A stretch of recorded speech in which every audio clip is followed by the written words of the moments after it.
Hello, thank you so much for that introduction. Good day, everyone, and thank you, AeHIN, for giving me this opportunity. And most of all, I'd like to thank all participants who are joining me today. So today, I'll be talking about the tentative action plan to implement openIMIS for Sri Lanka. When we talk about the action plan for openIMIS implementation, it's very important to understand the current healthcare and healthcare financial setting in place. Therefore, in order to give you a better understanding, I'll be talking briefly about healthcare financing system before I get into the actual action plan part. Having said that, I have divided today's topic into three subcomponents. They include health financial status, health insurance status, and the action plan for openIMIS implementation. So let's talk a little bit about health financial status of Sri Lanka briefly first. Sri Lanka, for those who doesn't know, Sri Lanka is a tropical island with 65,000 square kilometers area. It has a population of 21.67 million according to the last official census in 2018. Secondary sources suggest that the growth rate has been declining over the past 2 years. Apart from demographic information shown here, if you take a closer look at the map of Sri Lanka, administratively, it has been layered into 9 provinces, 25 districts, 331 divisional secretariat divisions, and 14,000 village units in Sri Lanka. Sri Lanka healthcare system is primarily governed by 3 main councils. They are Sri Lanka Medical Council, Sri Lanka Ayurvedic Council, Sri Lanka Homeopathic Council. The primary mode of healthcare delivery is rendered through the public sector. It includes tertiary hospitals, provincial and district general hospitals, base hospitals as the second layer. Divisional hospitals, primary medical care units, healthy lifestyle centers addresses the primary healthcare aspect. We have a robust preventive healthcare system entirely belonging to the public health sector with well-established health administrative layers, which is backed up by the specialized campaigns, programs such as STDs, mental health, TB, malaria, etc. Also, there is a well-established private health sector where its laboratory, pharmaceutical entities coexist with the public sector. If you take the healthcare system at a glance, the overarching body at the apex, is the Ministry of Health. This diagram shows a proportionate contribution to healthcare by public and private sector. When it comes to knowledge, more than 99% of the medical education is rendered to the public sector, which is oversighted by the Sri Lanka Medical Council, University Grants Commission, or Postgraduate Institute of Medicine. The Cosmetic Devices and Drugs Association governs the devices and pharmaceutical aspects. The administrative aspect of hospitals, laboratories, dispensaries is oversighted by the local governments and the provincial councils. Then we have Private Health Service Regulatory Commission controlling the private medical sector. However, for all citizens, the healthcare is public is given free of charge, which comprises of 45.9% proportionately. Although it looks like it, the relevant funding is indirectly channeled through the government taxation revenues, provincial councils, and local governments. In terms of private sector, major proportionate is paid by out-of-pocket expenditure, almost more than 50%. Rest includes employment and insurance, etc. Being a low middle income in country, Sri Lanka has boasted achievement and maintenance of comparatively good health indicators with minimal resources, such as we have achieved a maternal mortality rate of 39.3 deaths per 100,000 live births, neonatal mortality rate of 6.5 per 1,000 live births, managing total health expenditure of 218 billion Sri Lankan rupees with a very low allocation of health as 1.5% of the GDP. has portrayed careful commitment towards healthcare deliveries within the country. This is furthermore denoted by this diagram of current health expenditure percentage of GDP. Uh, expenditure changes with the time, and level of current health expenditure expressed as a percentage of GDP. Estimates of current health expenditure include healthcare goods and services consumed during each year. This indicator does not include capital health expenditure such as building, machinery, IT, stocks, and vaccines for or emergency or outbreaks. As you can see in this illustration, the proportion sequence has not been changed during the past decade. Where out of the total expenditure, majority was towards current expenditure, then imports and medical and pharmaceutical products, and least on capital expenditure. This financial information is very important to us because it affects the financial feasibility of implementing common insurance information management systems such as openIMIS. Having talked about all these figures about expenditure, we must try to understand who pays for it and what is it paid for. As you can see, more than 50% of health expenditure is by the private sector. In terms of utilization, 38% is utilized on inpatient care, 21% on outpatient care, and 24% on pharmacy sales and medical goods, and 5% on preventive care, and rest of the 4% is on others. In order to maintain the stability of the healthcare system with minimal resources, following health financing mechanism has been taken place. Healthcare in Sri Lanka is provided by the government, private sector, and to the limit extent by the non-profit sector.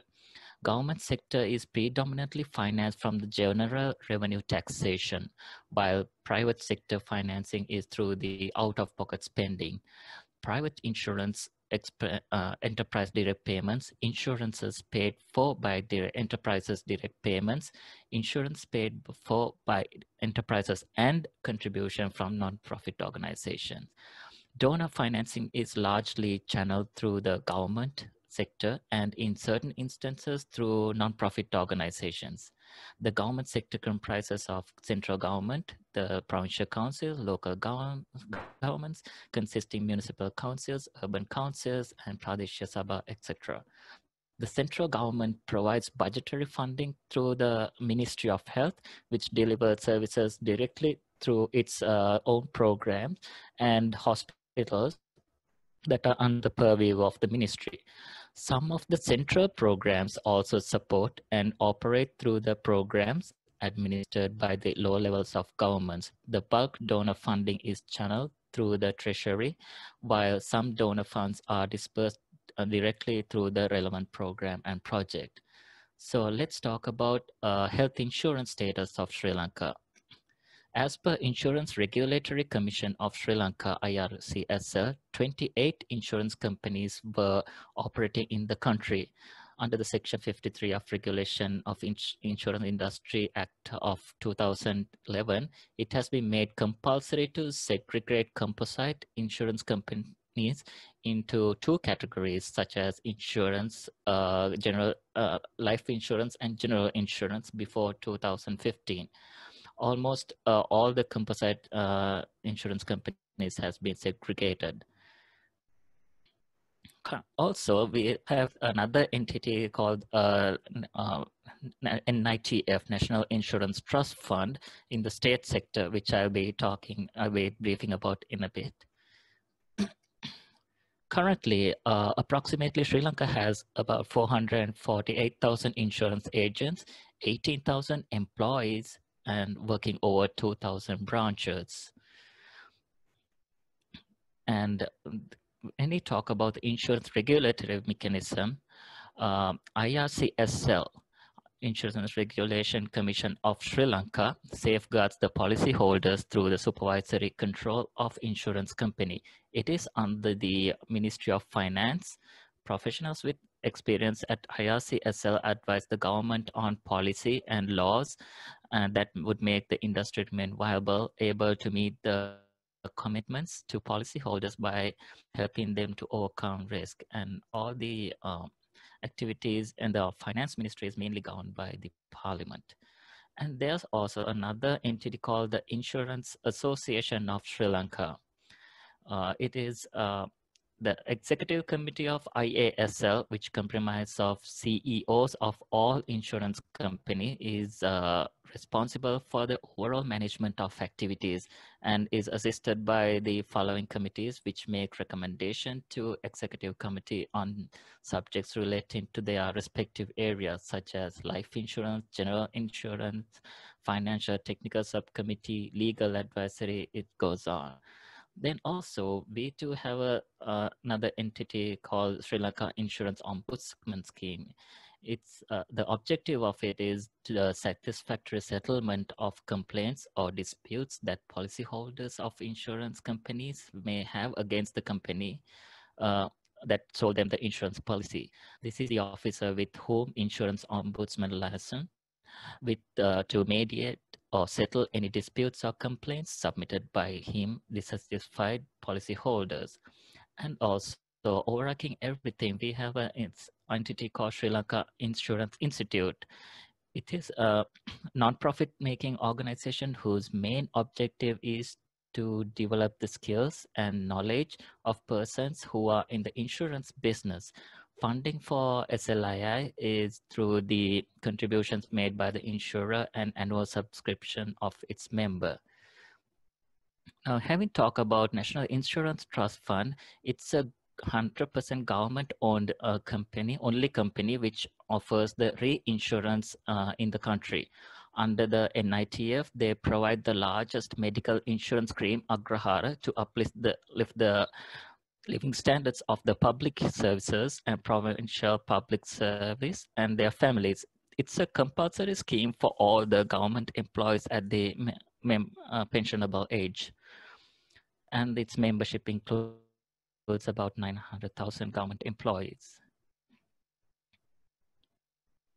And their overall profit, which exclude, it's approximately 3.2 billion rupees. When we talk about the penetration of insurance of Sri Lanka stood at least 1.24% as of end of 2017, which is significantly low compared to the other peer countries as well. The demand for insurance is mainly dependent on the level of disposable income for general public. Due to Sri Lanka's low disposable income level, the desire to invest in a life-term insurance policy has never been prevalent among the locals. However, with changes in the country's demographic factors such as aging population, the government of Sri Lanka may need to initiate measures to promote awareness of life insurance policies as an alternative to increasing social security cost burden. Moreover, Sri Lanka is comparatively underpenetrated in comparison to peer countries such as Thailand or Malaysia. And despite sophisticated client for other financial services products, technology has been become one of the major drivers of insurance sector in the future. Insurer believes that the adoption of new methods for marketing, distribution, and payment will help generate sales while at the same time keeping premium in checks. And Sri Lanka's low level of disposable income remains one of the key reasons for low insurance penetration in the country. This situation is further exacerbated in short term due to considerable depreciation of the Sri Lankan rupee, thus notably increasing the cost of living in the country. The industry has made particularly unattractive to investors due to rising interest rates, driving investors to option for sectors beyond insurance, as well as increased claim due to bad weather and other phenomena. Such conditions influence insurer to raise rates, thus further degrading the overall attractiveness of the interest industry. These conditions have led the industry players to consider increased use of technological to reduce cost and product innovation and optimization of use of underutilized distribution channels to gain the edge over competition. The need of the hour is to inform and educate the general public on the importance of insurance while developing the supply chains. So having giving you that brief overview of the health financial status and the health insurances, let's talk about the action plan. This diagram gives out a brief overview of main steps of the tentative action plan for openIMIS implementation. This includes first need analysis, then the stakeholder identification, negotiation, then pilot study, reflection, and plan for national rollout. Before starting any project, we have to conduct a need analysis. Best way to start a need analysis is by simply looking at what is happening around us. So currently, most insurance companies follow the traditional methods of claim management. As illustrated in this diagram, the insured patient seeks for the healthcare services, and they have to bear the initial medical expenses as out-of-pocket expenditure. After discharging the patient, all diagnosis cards and bills must be taken to the insurance companies via or insurance agents physically to apply for an insurance claim. After insurance company has evaluated the claim with and the relevant with all the cross checks with the hospital, the relevant claimed amount of money accordance with the insurance policy will be transferred to the patient's bank account. This gives rise problems of patients having to bear the early costs of medical care at private healthcare institution. In case of catastrophic health event, they would have to focus more on acquiring funds rather than focusing on their actual healthcare. Even after discharge, the patient has to do a lot of paperwork to submit a claim to the insurance company physically. During the claim process, their claims may be undervalued accordance with their health insurance policies, which they've been not aware, and the claim process time may vary depending on the insurance company, vice versa, and patient may submit even fake bogus claims as well, or have unnecessary hospital admission with the intention of obtaining insurance claim as the utilization of their premium. Majority of the insured patients may not be clearly communicated or made aware of the insurance policy they have been enrolled in due to lack of transparency. In an event of a death, these processes get further complicated. So we have identified several opportunities for openIMIS implementation.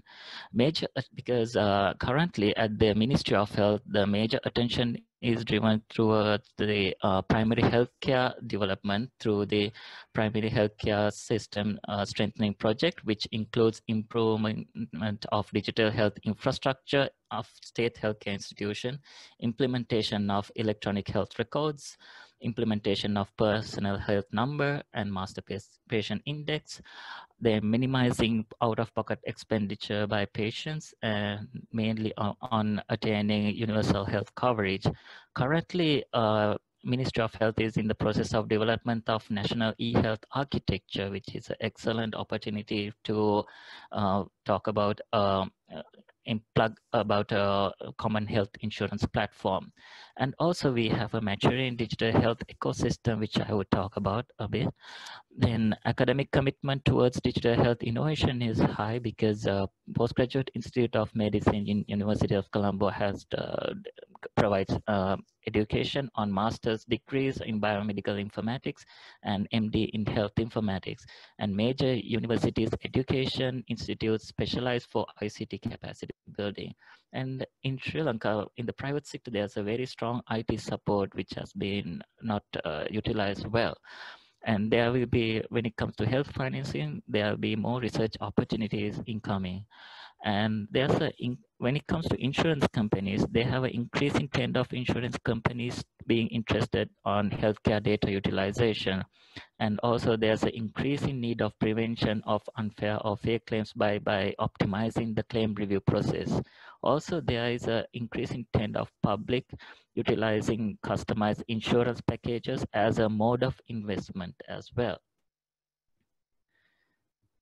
So when we talk about the maturing digital health ecosystem, and at the bottom line, we have at the moment we have a silos of a lot of health information systems, such as from the preventive health, we have MCH, nutrition, TB, chest diseases, HIV/AIDS, malaria, NCDs, and on top of that, we for large hospital we have health information management system, and for small hospital there's HHIMS, and which all will be connected into something called personal health record phenomena, and it will be linked around with a master patient index with the unique identifier number, which is the personal health number.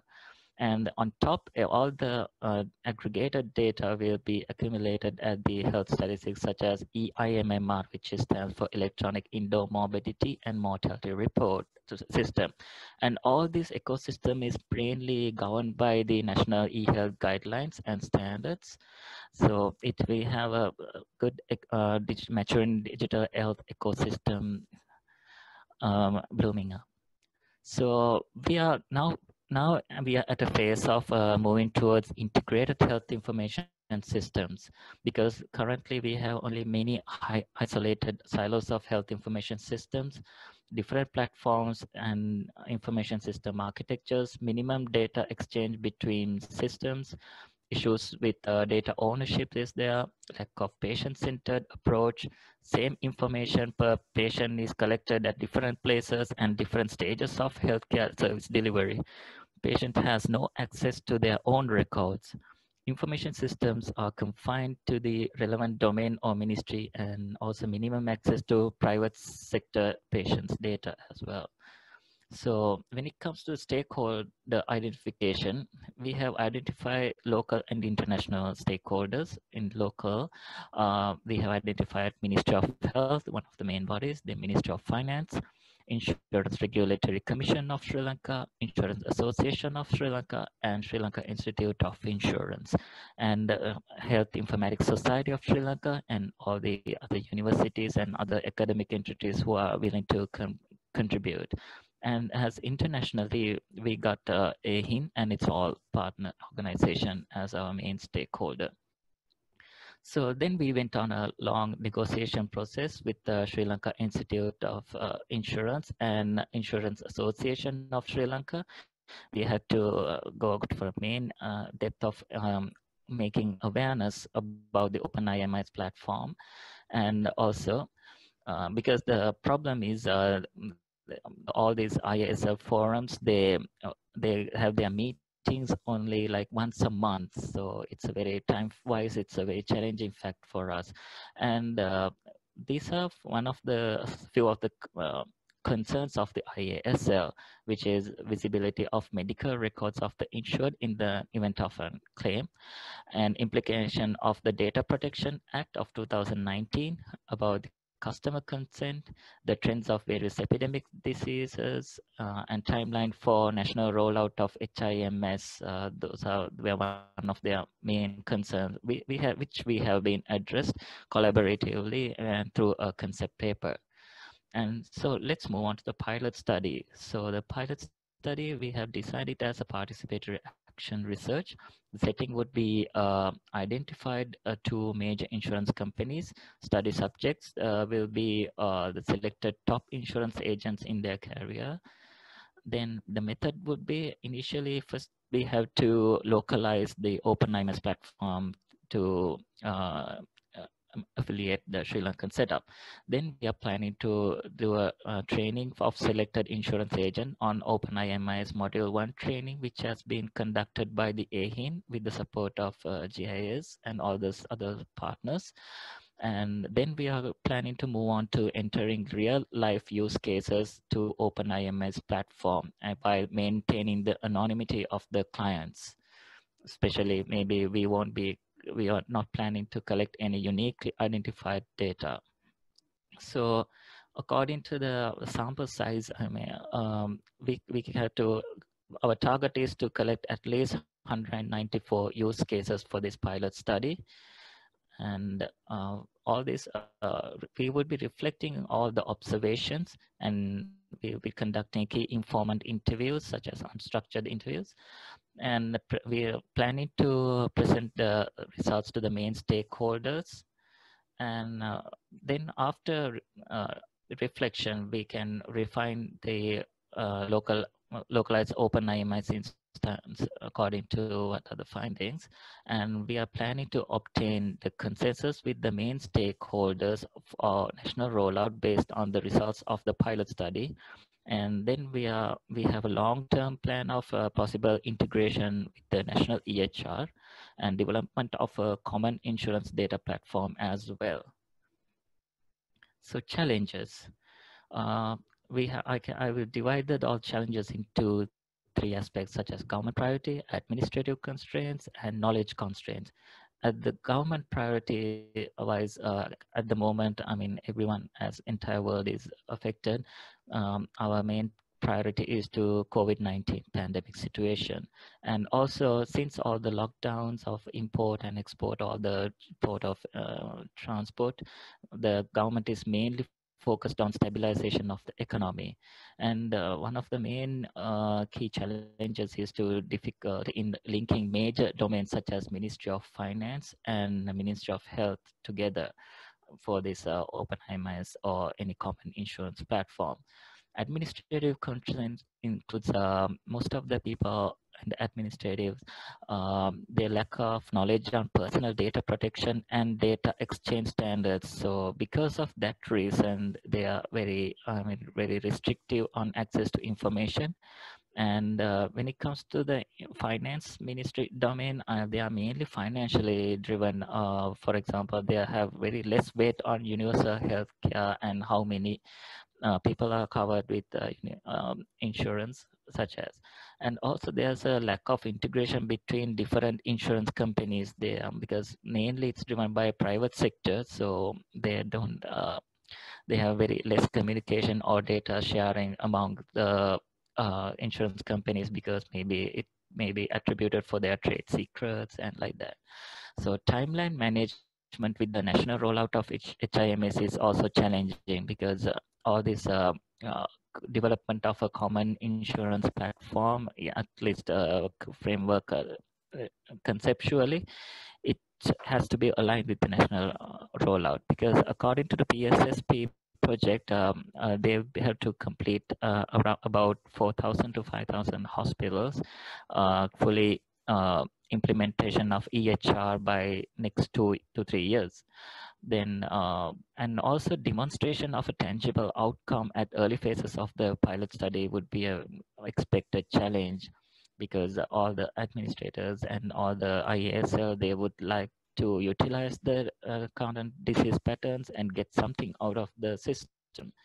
And when it comes to knowledge constraint, there's minimal academic commitment on health financing. It's a very new subject to Sri Lanka, and lack of research evidences and capacity building also I would consider as a knowledge constraint. Having said that, I would like to thank everyone for participation, and especially I would like to thank Professor Wajira Dissanayake, Dean, Faculty of Medicine, University of Colombo, and Dr. Roshan Hewapatirna, Senior Lecturer, Faculty of Medicine, and respective liaison officers from IASL, Ministry of Health, Nutrition and Indigenous Medicine, Postgraduate Institute of Medicine, Health Informatics, Society of Sri Lanka, and finally AeHIN and its partner organization.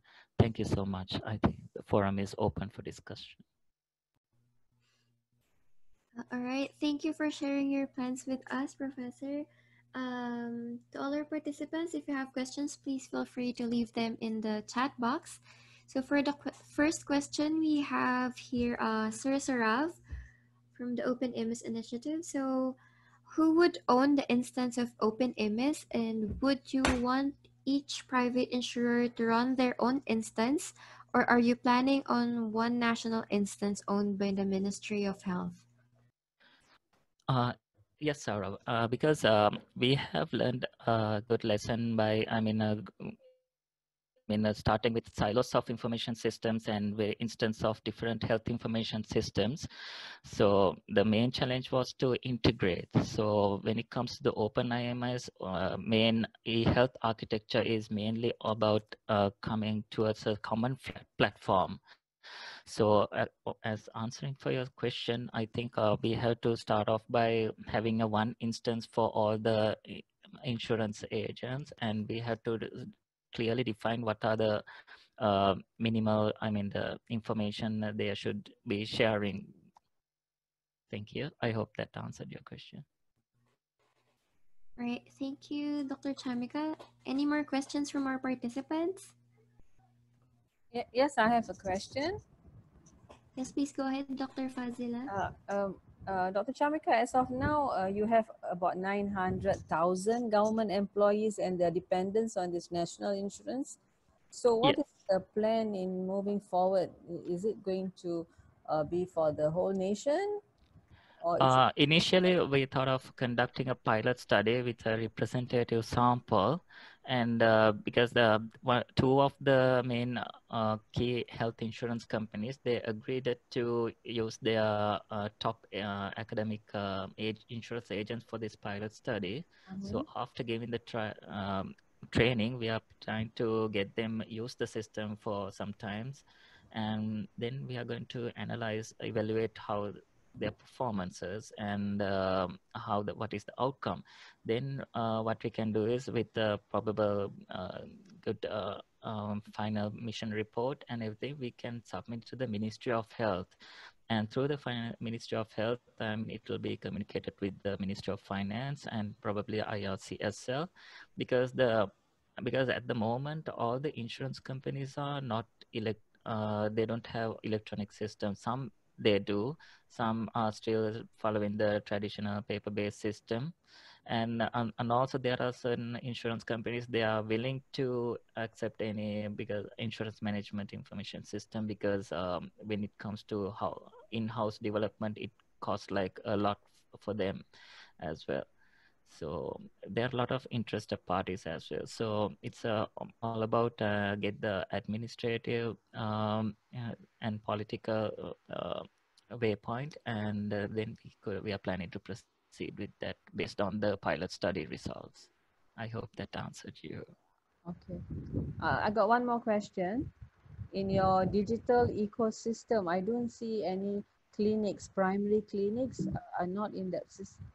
Yeah, when you showed earlier. Yeah, sure. Uh, Yes, because at the moment this yeah, yeah. HIMS component, HIMS also that is mainly this, I mean, for primary healthcare setup. Because for example, we have a something called clinic. We are planning to implement something called cluster draining of all the patients. For example, all the small clinics such as central dispensary, PMCUs, like that, they are clustered around one large hospital. And so from there, I mean, they are trying to get the information at the large hospital level about their primary care unit. And also there's a if you take the bottom part for NCD, TB, malaria, or nutrition, MCH, they have their own isolated health information systems. So somehow all the, I mean, the bottom level or the grassroots level healthcare, preventive healthcare information is captured through them.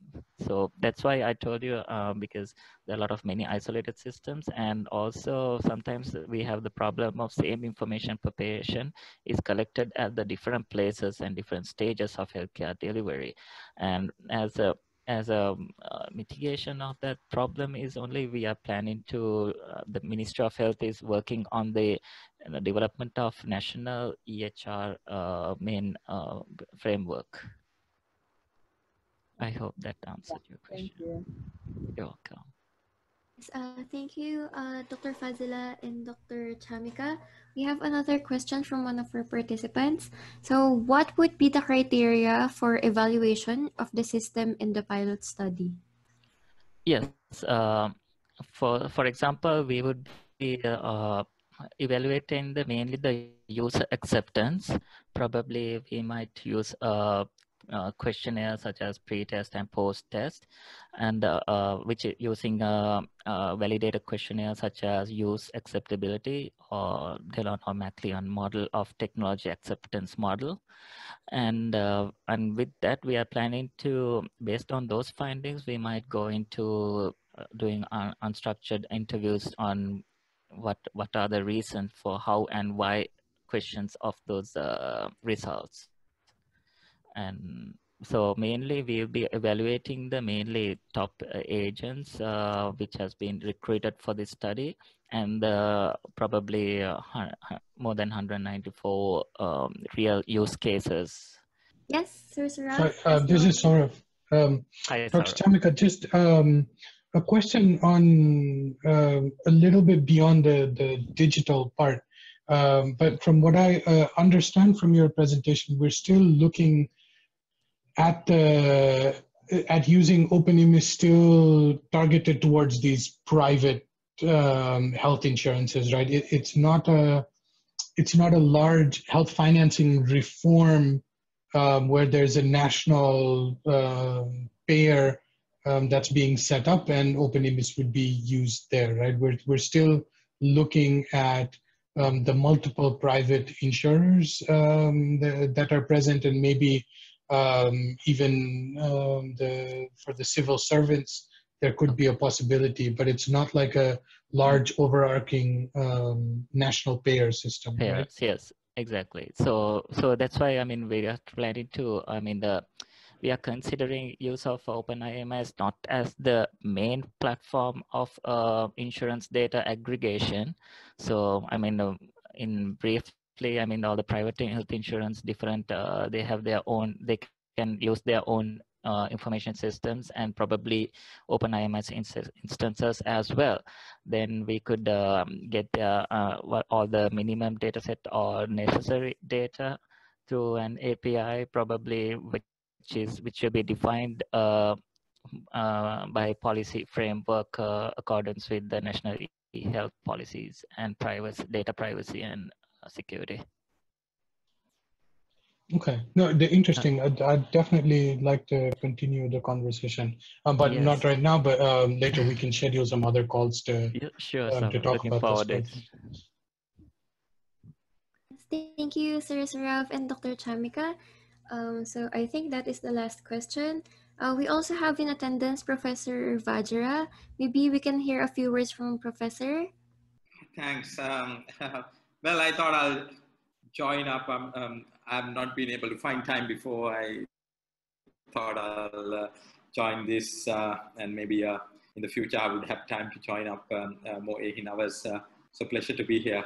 Hi everybody, and thank you for having Chamika on today's AeHIN hour.